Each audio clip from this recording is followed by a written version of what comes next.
नमस्कार, मैं हूं वीरेश सिंह। आईटीआई के टॉक शो में आपका स्वागत करता हूं। आज मुद्दा ये है कि क्या डीजीटी प्राइवेट आईटीआई को बंद करना चाहती है।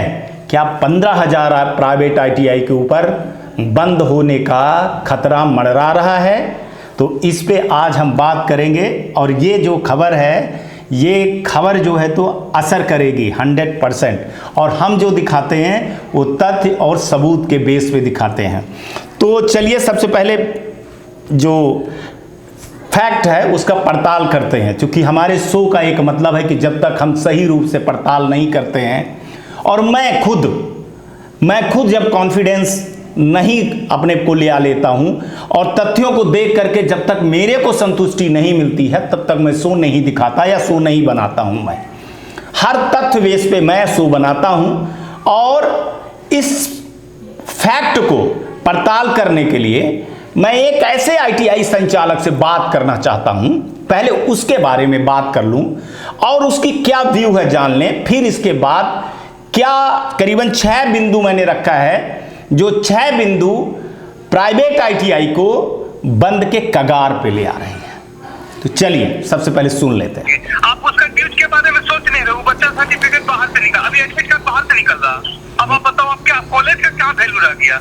एडमिट कार्ड बाहर से निकालेगा, सर्टिफिकेट बाहर से निकालेगा, तो फिर वो कॉलेज को क्यों खोजेगा। आप जमीन पे आके सोच लीजिए। आप मेरे जगह पे रहते तो आप बोलते करे वो हमको खोजेगा क्यों। नहीं, सही बात है, सही बात है। कॉलेज को खोजने के लिए उसको प्रेशर होना चाहिए। हाँ, नहीं, ये मैं आपकी बात से बहुत ज़्यादा सहमत हूँ और मैं इस पे लगा हुआ हूँ।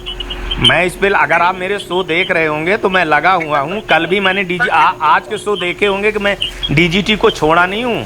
प्रधानमंत्री वाला केस मामला है कि ये सब लड़कों का हो जाए, और मैं अब इसको भी डालूंगा। आप देखना कि ये आईटीआई के लड़कों के, उनके साथ आईटीआई संचालकों के साथ में बहुत गड़बड़ हो रहा है। और एडमिशन तो इस बार बिल्कुल 0 है ना, एकदम हालत खराब है। ऊपर से मतलब इंस्टीट्यूट चलाना, आपका भाड़ा देना है, टीचर रखना है, लोन से इतना बढ़ा दिया है कि आप कहीं कुछ कर नहीं सकते हो। मतलब अब आफत कर दिया है। कितना कॉलेज तालाबंदी के कगार पे, 2-3 तो अभी तुरंत टिका ही साल नहीं, 2-3 तो कॉलेज ऑलरेडी बेच दिया। एक का तो मालिक सुसाइड कर लिया। मतलब ये हालत है झारखंड में। अरे बाप रे। अब तो बताइए, लड़का लोग भी नेतागिरी करेगा तो फिर कैसे। मतलब डीजीटी के अफसरों से मेरा अनुरोध है कि हर प्राइवेट आईटीआई वाला गलत नहीं होता है। आगे सुनिए। कैसे करेगा आदमी। नहीं, लड़कों को नेतागिरी नहीं करने दूंगा मैं। नहीं, लड़कों को नेतागिरी नहीं करने दूंगा। लड़कों को मैंने एक चीज़ हमेशा बोला है, आईटीआई गलती करता है, ठीक है, कॉल मी, बट अगर आपकी फीस वाली प्रॉब्लम है कि फीस की प्रॉब्लम है और फीस नहीं दे रहे हो और आप जबरदस्ती आरोप लगा रहे हो, तो मैं नहीं साथ नहीं किसी भी स्टूडेंट के। मैं ये नहीं कहता कितने % प्राइवेट आईटीआई वाले गलत हैं। मैं उनका सपोर्ट भी नहीं करता हूँ। मैं स्टूडेंट का भी नहीं सपोर्ट करता जो स्टूडेंट गलत हैं, जैसे वो फीस नहीं देते हैं, आईटीआई में पढ़ने नहीं आना चाहते हैं, नेतागिरी करते हैं। मैं उनके भी सपोर्ट में नहीं हूँ। मैं डीजीटी के भी सपोर्ट में नहीं हूँ जो तानाशाही करते हैं। नोडल है, स्टेट है, पर जो सही है उनके साथ में खड़ा। आगे सुनिए। स्टेट में टॉपर मेरे कॉलेज का होता है। मैं रेलवे रीजनिंग का फ्री ऑफ कॉस्ट क्लास करवाता हूँ, कंप्यूटर का ट्रेनिंग फ्री ऑफ कॉस्ट। अरे जानता हूँ सर, मैं पहले पता लगा चुका हूँ, तभी मैं बात करता हूँ। आप तो जानते हो कि मैं बिना सबूत, बिना तथ्य, बिना डेटा इकट्ठा किए मैं बात ही नहीं करता हूँ। आप तो मेरे शो में देखते हो ना। जो बच्चा आपके पास आ रहा है, सर मान कितना कॉपरेट कीजिएगा, इसका अटेंडेंस जरा देखिएगा तो आपको माथा खराब हो जाएगा। अच्छा, तो कहाँ सर्वाइव कीजिएगा। मजिस्ट्रेट अलग आता है, बोलता है बच्चा कहाँ है, और बोलिए कहाँ सर्वाइव कीजिएगा। तो नेता बस सुनाने को तो मेरे पास बहुत कुछ है, लेकिन मैं सिर्फ थोड़ी सी आवाज बताना चाहता हूं, थोड़ा सा मैं दिखाना चाहता हूं, और ये एक इशारा है। खुलासा अभी नहीं कर रहा हूं मैं, लेकिन तथ्य रख रहा हूं, सच्चाई रख रहा हूं। सुनिए। और बता दियो ना, एडमिट कार्ड बच्चा बाहर से निकाल लेगा। सही बात। एडमिट कार्ड बाहर तो निकाल लिया और उसको मान लीजिए एडिट कर लिया कंप्लीट, तो फिर दूसरा किसी को बैठा दिया तो कौन जिम्मेवार होगा। हम तो उसमें है नहीं। सर्टिफिकेट तो बाहर से निकाल लिया है। कुछ मोहर होना चाहिए, कुछ प्रिंसिपल का साइन होना चाहिए, कुछ तो अथॉरिटी तो कॉलेज को क्यों लगे कि हाँ भाई कॉलेज भी सब कुछ कर रहा है। हमने पढ़ाया, वो बाहर से एडमिट कार्ड निकाल के एग्जाम देने चला गया। वो जाली ले जा रहा, क्या ले जा रहा, कॉलेज को कोई मतलब है। भाई वो फोटो ही चेंज कर लिया, एडिट तो आजकल सब कुछ चीजें हो जाती है। कुछ भी हो सकता है, किसी को बैठा दे, जहाँ उसका सेंटर पड़ा उसको कोई मतलब नहीं है। हाँ, उसको वेरीफाई करे वो कहाँ तक किसकी फोटो मिलाता बैठेगा। कहाँ बैठेगा? 200-400 बच्चे जाएगा, उसके पास इतना ही का साधन नहीं ना है। 9 बजे से एग्जाम होना है, बस 8 बजे पहुंचा, घोषणा दिया, एग्जाम दिया, कौन बैठ के दिया, एग्जाम दे के क्या हुआ है? एक बच्चे अब हमको नहीं लगता है कि आपको और कुछ दिखाया जाए, सुनाया जाए। अब आते हैं असली बिंदु पर।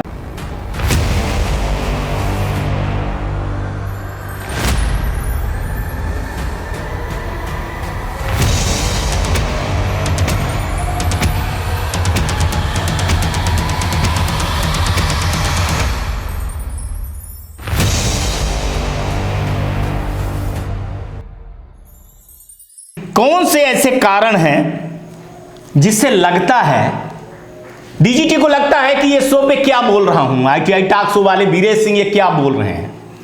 तो मैं सबूत के रूप में ले आया। चूंकि जो आईटीआई के डायरेक्टर हैं वो बेचारे डरे हैं, सामने आते नहीं हैं, क्योंकि सामने आएंगे तो आप कार्रवाई करने लगोगे। हर स्टेट जैसे आंख दिखाता है, नोडल के अधिकारी आंख दिखाते हैं कि आ जाइए, जांच कर लेते हैं हम। आप लोग टीम भेज देते हो, ठीक है, आप डरा करके धमका करके रखना चाहते हो। तो मैं आपको बिंदुवार समझा रहा हूं, और कभी आप बैठ करके भी मेरे से बात कर लीजिएगा तो मैं तथ्य दिखा दूंगा। आपने ये सुना, मानिए या ना मानिए उसकी बात, चलिए मेरी बात को जो मैं ये 6 बिंदु बता रहा हूं इसको काट दीजिएगा और मेरे को गलत साबित कर दीजिएगा। डीजीटी के जो बड़े बड़े अधिकारी हैं, सेक्रेटरी से लेकर के डीजी से लेकर के डिप्टी डीजी से लेकर जयप्रकाशन, उज्जवल विकास, विद्यानंद, पूरे जो 22-23 डायरेक्टर हैं, रीजनल डायरेक्टर हैं, स्टेट डायरेक्टर हैं, नोडल हैं, कोई भी एक आदमी, सरकारी आदमी मेरे ऊपर ये चैलेंज देता हूं ओपन कि इस 6 बिंदु को काट दे कि ये गलत है, इसके कारण आईटीआई बंद के कगार पे नहीं आएगी। तो मैं मान लूंगा, मैं सरेआम माफी मांग लूंगा और शायद ये शो भी बंद कर दूंगा। मैं बिल्कुल चैलेंज के साथ कह रहा हूं। तो चलिए पहला सुनिए आप। पहला है कि स्टूडेंट अपने लॉगिन से मार्कशीट और एनटीसी आदि निकाल लेना। पहला कारण है आईटीआई बंद होने का, और यह फैसला आपने लिया है कि हर स्टूडेंट अपने प्रोफाइल से मार्कशीट निकाल लेता है, एनसीटी निकाल लेता है, जिसके कारण आईटीआई की, प्राइवेट आईटीआई की वो फीस नहीं भरता है। एग्जाम जैसे पा गया, एग्जाम का कार्ड, एडमिट कार्ड आया, इसके बाद वो आईटीआई को दिखाई नहीं देता है। और ऐसे कितनी फीस 8-8, 9-9 लाख रुपए आईटीआई की पड़ी हुई है, जिसपे आपके भी सिर पे ना जू होती है और ना स्टूडेंट के सर पे जू होती है। बड़े बड़े आईटीआई जो चला रहे हैं वो भी बेचारे इस कोरोना के महामारी और ये स्टूडेंट के जो आपने ये प्रोफाइल वाला है और ये स्टूडेंट लॉगिन का मामला बनाया, वो भी धराशायी होकर के गिर गए हैं। क्या जवाब है आपके पास कि मैं गलत कह रहा हूं? जब स्टूडेंट फीस नहीं देगा, मार्कशीट निकाल लेगा, सील साइन की उसकी कोई औकात ही नहीं है, तो फिर वो क्यों आएगा आईटीआई? क्यों फीस जमा करेगा? और फिर क्या बिना फीस के आप कहिएगा कि आईटीआई वाला ये करे, वो करे, ये करो, सब कुछ करे, तो क्या बिना फीस के कर लेगा वो? इतने स्टाफ रखो, सीआईटीएस वाले रखो, ये रखो, वो रखो, दुनिया भर की कर लेगा बिना फीस के? फिर आप अनुदान दीजिए, काटिए मेरे इस बात को आप। दूसरी चीज, एग्जाम या एडमिशन के 15 दिन पहले आईटीआई प्राचार्यों की ट्रेनिंग ना होना। डीजीटी को मैं कह रहा हूं, पूरे डीजीटी शब्द मतलब पूरा स्टेट से लेकर के, नोडल से लेकर के, स्टेट से लेकर के पूरे में डीजीटी ऑफिस तक, छोटे से लेकर के बड़े तक, कि जब भी कोई चीज आप एग्जाम करवाते हो, आप एडमिशन का प्रक्रिया होती है, आपकी बहुत सारी प्रक्रियाएं होती हैं, क्या आप अवेयरनेस के नाम पे कोई ऐसा सेमिनार या कोई ऐसी ट्रेनिंग करवाते हैं?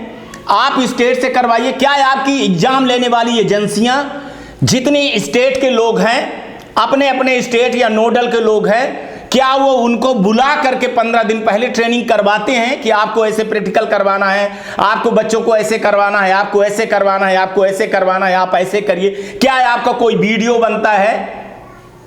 पता चलता है कि कल एग्जामिनेशन है, आज आपको बुला देंगे, बोल देंगे कि सीसीटीवी भी लगाना है, नेट की भी जरूरत है, पानी की भी जरूरत है, जनरेटर की जरूरत है, ये सब जरूरत है, आप खड़ा कर दोगे। क्या आपकी जवाबदारी नहीं बनती है कि आप लोग 15 दिन पहले, 1 महीने पहले जब तैयारी हो जाती है तो जितने प्राइवेट आईटीआई हैं with government, her nodal, her joint director के यहाँ पे ट्रेनिंग हो जाए। इतने आपके गवर्नमेंट के अधिकारी और बैठे हुए इंस्ट्रक्टर क्या ट्रेनिंग नहीं दे सकते हैं? आप भैया एक वीडियो ही बना करके रिलीज कर दीजिए। इतना बड़ा तो खर्चा है, आप कर रहे हो स्किल इंडिया के नाम से, तो क्या खर्चा आएगा? क्या इस बिंदु को आप काट सकते हैं? तो काट करके मेरे को बताइए। एनसीवीटी MIS साइट पे सर्वर का ज्यादा लोड होना और अधिकतर साइट को बंद होना, ये आईटीआई का बंद होना, आईटीआई में ताला लगना, ये 100% मैं बोल रहा हूं कि इस कारण भी आईटीआई में ताला लग रहा है और जल्दी लगेगा। क्योंकि आए दिन आपका सर्वर बंद रहता है, काम करते हैं, फीस जमा करते हैं, लोड इतना ज्यादा, सब एक साथ चढ़ बैठते हैं जब, तो आप लोगों ने ऐसी कुछ व्यवस्था नहीं किया है, जबकि कितने हैं? 22 लाख है। तो फिर आप बताइए और बड़े इंस्टीट्यूशन में क्या होता होगा? इतनी तो हाहाकार नहीं मिलती है। BE, MBA, MCA, मैं तो एक छोटी सी चीज बता दूं आपको कि एक माखनलाल यूनिवर्सिटी है, आपके आईटीआई से ज्यादा उनके लड़के होंगे। मैंने उनके बारे में कभी नहीं सुना कितनी ज्यादा दिक्कतें होती है जितने आपके एनसीवीटी सर्वर पे है। फीस नहीं जमा कर पाया, कभी ये कर रहा है, कभी वो कर रहा है, सर्वर डाउन पड़ा हुआ है, वो एडमिट कार्ड नहीं निकल रहे हैं, कभी डेटा नहीं चढ़ रहे हैं, कभी ओटीपी के लिए वो रात रात तक मर रहा है। और भैया ये बता दीजिए कि वो अपने बच्चों को पढ़ाएगा कब? आईटीआई का काम कब करेगा? एडमिशन कब करेगा? आपका तो आए दिन आप ये डाटा भेज दो, आपको ये डाटा भेज दो, आप ये डाटा भेज दो।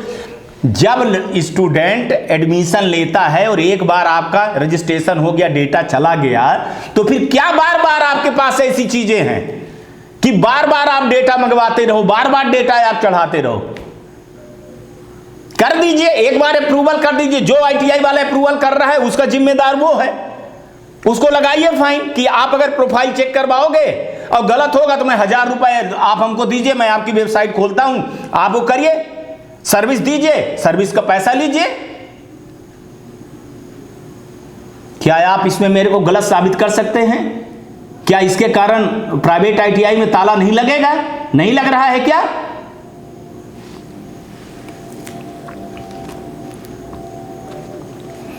क्या प्राइवेट आईटीआई और स्टूडेंट के लिए हर स्टेट का अलग अलग टोल फ्री नंबर होना चाहिए?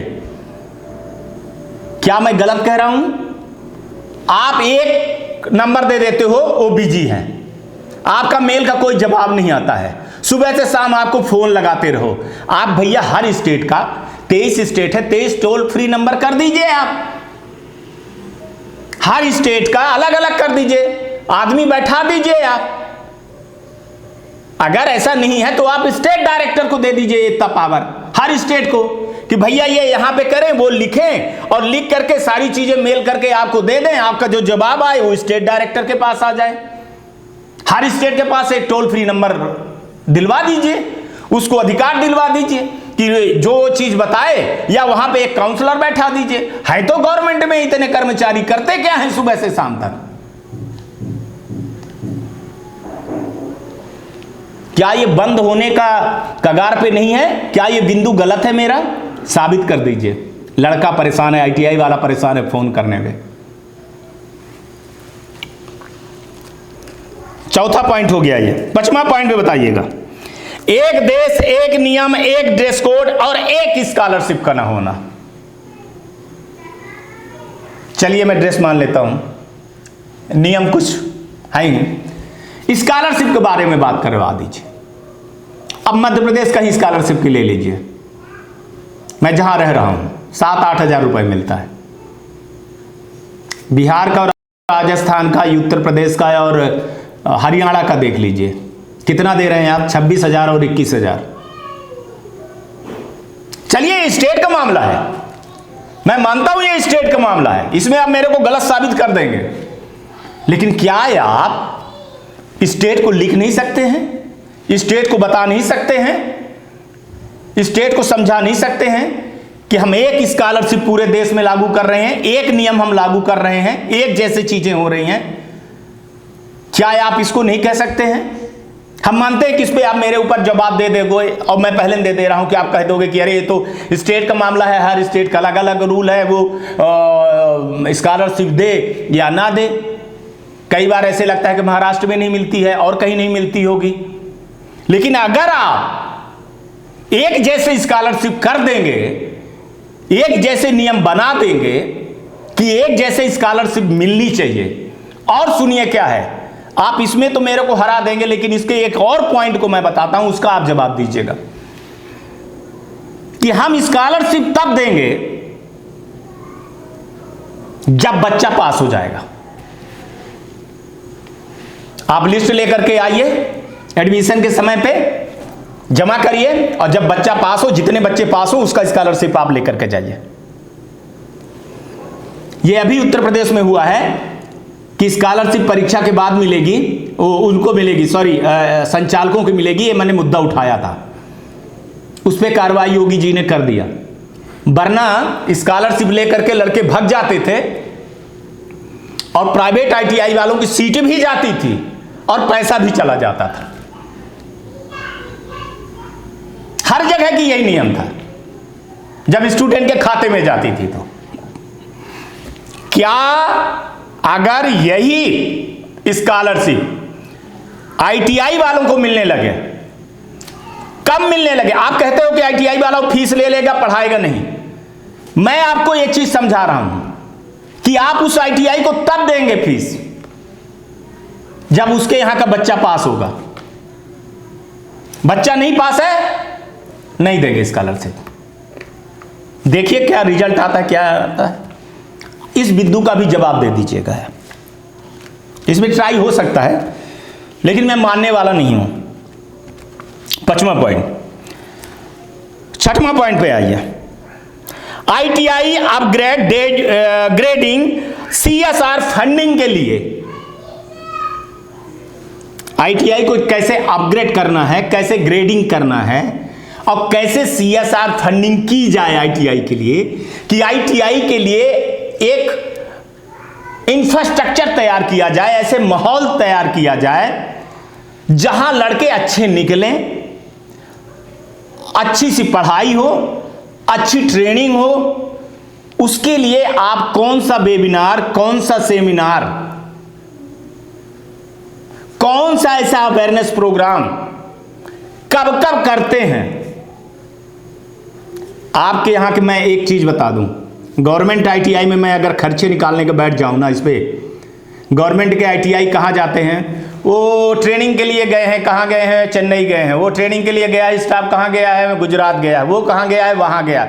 वो कहां गया है? वहां गया। कहां गया है? CITS की ट्रेनिंग में गए हैं, कंप्यूटर की ट्रेनिंग में गए, एडमिशन की ट्रेनिंग में गए हैं, एग्जामिनेशन की ट्रेनिंग में गए हैं, सबकी ट्रेनिंग में गए। और जो ट्रेनिंग करके आए वो पता चला कि अपना फोटो लगा रहे हैं मंदिर में, वो उसकी मंदिर की सेल्फी कर रहे हैं, वो जमीन की, वो पौधे की, वो पेड़ की, फूल की, गाड़ी की, मोटर की, सबकी, होटल में खाने की, वो अपना फोटो अपडेट कर रहे हैं, बस हो गया। प्राइवेट ITI वाला जाए तेल लगाने, वो अपना मौज मस्ती किए चले आए। गलत कह रहा हूं? RTI लगवा करके डेटा निकलवा लीजिएगा, मैं निकाल करके दे दूंगा कि जितने लोग गए ट्रेनिंग के लिए वो क्या गवर्नमेंट के लिए कितना असरदार हुआ और कितना प्राइवेट के लिए हुआ। और अगर आप ये कहते हो कि नहीं वो तो गवर्नमेंट के लिए गए हैं, गवर्नमेंट के ट्रेनिंग के लिए गए हैं, तो फिर आप प्राइवेट ITI वालों को फिर आप सौतेला व्यवहार कर रहे हो। कोई गवर्नमेंट और कोई प्राइवेट नहीं होता है। डिग्री एक ही जगह से आती है, सर्टिफिकेट एक ही जगह से आता है, डिप्लोमा एक ही जगह से आता है, एक जैसे एग्जाम होते हैं, एक जैसे एग्जामिनेशन फीस लगती है, एक जैसे एफिलिएशन होता है। फिर आप ये सौतेला व्यवहार के लिए नहीं कह सकते हो कि हम गवर्नमेंट के लिए ये गए हैं, प्राइवेट के लिए नहीं गए। प्राइवेट वाले आने के लिए तैयार हैं। हर जिनको आपने ट्रेनिंग किया है उनको आप भेजिए, या उनको आप वेबिनार करवा दीजिए, सेमिनार करवा दीजिए। सब कोई आने वाले अपने खर्चे से आकर के सुनेंगे, देखेंगे। CSR फंडिंग इतनी बड़ी बड़ी लोग हैं, तो ITI के लिए ITI के लिए आप क्यों नहीं प्रेरित कर रहे हो कि CSR फंडिंग हो? जितना आप PMKY में लगा रहे हो, दीनदयाल उपाध्याय में लगा रहे हैं, इतनी सारी बिल्कुल ट्रेनिंग हो रही है। आप बताइए 3-3 महीने में क्या ट्रेनिंग हो जाएगी? जो ITI वाला इंफ्रास्ट्रक्चर खड़ा करता है, जो उसकी नींव मजबूत है, जो उसके पास है, साल 2-2 साल के कोर्स के लड़के हैं, जो वो सीख करके निकलेंगे, वो 3 महीने के लड़के क्या सीख करके निकलेंगे? ये अगर आपकी सोच है तो मैं ये नहीं मानता हूं कि वो साल भर जो ट्रेनिंग करेगा लड़का, उससे बेहतर वो 3 महीने वाला रहेगा। आपने ऐसी चीजें कर दिया है कि 1 करोड़ 2 करोड़ 10 करोड़ जो है तो आपका वो होना चाहिए, ऑडिट होनी चाहिए, आपके पास सोसाइटी में इतना पैसा होना चाहिए, तभी आप जो है तो ये ट्रेनिंग ले सकते हो। आप क्यों इतना कुछ कर रहे हो? आप वही PMKY का पैसा जितना उनको देते थे उसका 50% इनको दे दो, ITI वालों का, कि आप अपना इंफ्रास्ट्रक्चर कर लो। आपको ये सिलेबस दे रहा हूं, इस कंपनी को ऐसे लड़के चाहिए, आप उसको तैयार करके लड़के को देने के लिए तैयार हैं। उनको 2 रुपए आएगा तो वो जरूर 1.5 रुपए का काम करेंगे। क्या ये सब चीज ना होना ITI पे ताला लगने के बराबर नहीं है क्या? और अगर मैं कुछ गलत बोल रहा हूं, फोन नंबर है, मेल है, YouTube पे ही आप वो करिएगा तो डिस्क्रिप्शन में मेरे फोन नंबर, ईमेल खुला चैलेंज है, बात कर लीजिएगा। सब जानते ही हैं, ऐसा कोई नहीं है कि नहीं जानता है। आज की डेट में नहीं देखते हैं, वो सब कुछ चीज़ें हैं, वो एक अलग चीज़ है। तो मेरा कहने का मतलब ये है कि अगर हम एक परिवार हैं और एक परिवार के जैसे रहते हैं तो हमको एक परिवार के जैसे रहना चाहिए, आरोप प्रत्यारोप नहीं होना चाहिए। कुछ दिनों से मैं देख रहा हूं कि प्राइवेट ITI के ऊपर जो है तो कुछ गलत हो रहे हैं, इशूज हो रहे हैं, और मेरा जो शो का मकसद है, मैं सत्य के लिए लड़ता हूं, चाहे वो कोई भी हो जाए। मैंने उन लड़कों को भी मैंने बोला है कि अगर आप ITI में फीस नहीं जमा करते हो तो मेरे पास मत आना, अटेंडेंस आपकी सही नहीं है तो आप मत आना, मैं मदद नहीं करूंगा, मैं आवाज़ नहीं उठाऊंगा। लेकिन वो ITI के खिलाफ हैं जो प्रैक्टिकल एग्जाम के नाम पे पैसा ले रहे हैं, जो परीक्षा नहीं दे रहे हैं, जो सर्विस नहीं दे रहे हैं, और जो नकल करवाने के लिए माफिया दलाल के टाइप में हैं, जिनकी ITI नहीं है, जो एक एक कमरे में चला रहे हैं। लेकिन जो अच्छे ITI चला रहे हैं उनके लिए मैं आगे वज्र के समान, हनुमान जी के समान खड़ा हुआ हूं, और मैं खड़ा रहूंगा।